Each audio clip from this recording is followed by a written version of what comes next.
belajar siswa di Sekolah Dasar kelas 3 SD 101893 Desa Bangunrejo. Dosen pengaku Ibu Dara Fitra Dwi MPD. Selanjutnya di sini ada latar belakang dari penelitian saya, yaitu kedisiplinan merupakan hal yang berhubungan dengan motivasi. Motivasi belajar dapat dikatakan sebagai dorongan pada diri. Kedisiplinan dan motivasi belajar penting untuk dimiliki oleh siswa. Tingkat kedisiplinan dan motivasi belajar di kelas 3 tergolong masih kurang, baik dalam sikap maupun tindakannya, seperti tidak masuk sekolah, terlambat masuk sekolah, ramai di kelas saat pelajaran. Selanjutnya, tidak mengerjakan tugas sekolah di rumah, tidak memperhatikan saat guru menerangkan. Selanjutnya, siswa lebih rentan menyontek tugas temannya, melanggar tata tertib sekolah, yang kesemuanya itu mencerminkan kurangnya disiplin dan motivasi belajar mereka. Hal ini dapat dilihat dari data kedisiplinan siswa kelas 3 SD Negeri 101893 Bangunrejo. Berdasarkan uraian di atas, kelas 3 yang masih dalam kategori cukup tersebut, maka perlu dioptimalkan bagaimana tindak lanjut dalam meningkatkan prestasi belajar siswa melalui pelaksanaan disiplin dan motivasi belajar siswa. Guru sebagai pendidik harus senantiasa mendidik dan menanamkan sikap disiplin belajar dan membangkitkan motivasi belajar siswa, karena akan berpengaruh terhadap proses belajar siswa yang pada akhirnya akan berpengaruh terhadap prestasi belajar siswa. Dengan disiplin, belajar tinggi akan mendorong atau memotivasi para siswa untuk bersaing meraih prestasi. Selanjutnya ada identifikasi masalah. Yang pertama, bagaimana kedisiplinan, motivasi, dan prestasi belajar siswa kelas 3 SD 101893 Desa Bangunrejo. Yang kedua, adakah pengaruh disiplin dan motivasi belajar siswa terhadap prestasi belajar siswa kelas 3 SD 101893 Desa Bangunrejo. Yang ketiga, seberapa pengaruh besar disiplin dan motivasi belajar terhadap prestasi belajar siswa di kelas 3 SD. Selanjutnya ada rumusan masalah. Seberapa besar pengaruh antara disiplin dan motivasi belajar siswa terhadap prestasi belajar di sekolah dasar? Adapun tujuan dari penelitian ini yaitu untuk mengetahui seberapa besar pengaruh disiplin terhadap motivasi belajar di sekolah dasar. Selain tujuan, penelitian ini memiliki manfaat yang terdapat dua manfaat, yaitu manfaat teoritis dan manfaat praktis.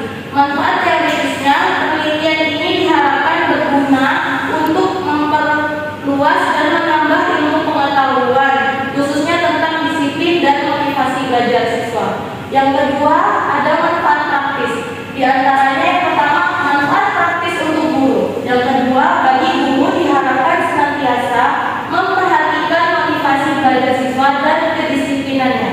Dan yang ketiga, motivasi siswa dan membangun kedisiplinan siswa. Nah, selanjutnya adalah dasar teori. Yang pertama tentang kedisiplinan. Kedisiplinan adalah kesadaran dan kesediaan seseorang siswa dalam menaati segala bentuk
harapan dan cita-cita di masa depan, penghargaan dalam belajar, dan lingkungan belajarnya yang kondusif.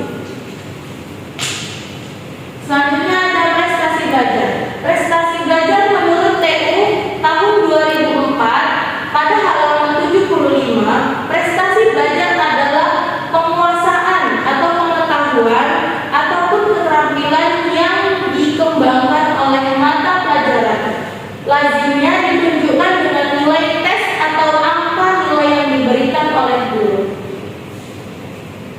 Di sini ada kerangka berpikir, di mana disiplin belajar dapat yang pertama menaati dan mematuhi tata tertib sekolah. Yang kedua, masuk kelas tepat waktu. Yang ketiga, ketertiban diri saat belajar di kelas. Yang keempat, mengatur waktu belajar di rumah. Dan yang kelima, mengerjakan tugas sekolah di rumah. Dan ada pun motivasi belajar siswa. Yang pertama, adanya minat untuk belajar. Yang kedua, berkonsentrasi pada saat pelajaran. Yang ketiga, bersikap aktif saat pelajaran. Dan yang keempat, adanya hasrat untuk berprestasi. Selanjutnya di sini ada metodologi penelitian, di mana penelitian ini menggunakan pendekatan kualitatif dengan desain studi kasus. Desain studi kasus dipilih karena peneliti ingin melakukan penelitian yang mendalam dan komprehensif tentang pengaruh disiplin terhadap motivasi belajar siswa. Nah, penelitian ini dilaksanakan di SD Negeri 10/1893 Desa Bangongrejo. Sekolah tersebut beralamat di Jalan Timur, Desa Bangongrejo, Dusun 2, Kecamatan Tanjung Rawa, Sumatera Utara. Waktu pelaksanaan penelitian ini dimulai pada bulan September 2024. Selanjutnya, menurut Sugiono tahun 2013, populasi adalah area generalisasi terdiri dari objek atau subjek yang memiliki kualitas dan sifat tertentu, diterapkan pada subjek peneliti dan kemudian ditarik kesimpulannya. Berdasarkan pendapat di atas, maka populasi penelitian ini seluruh siswa kelas 3 yang berjumlah 32 orang.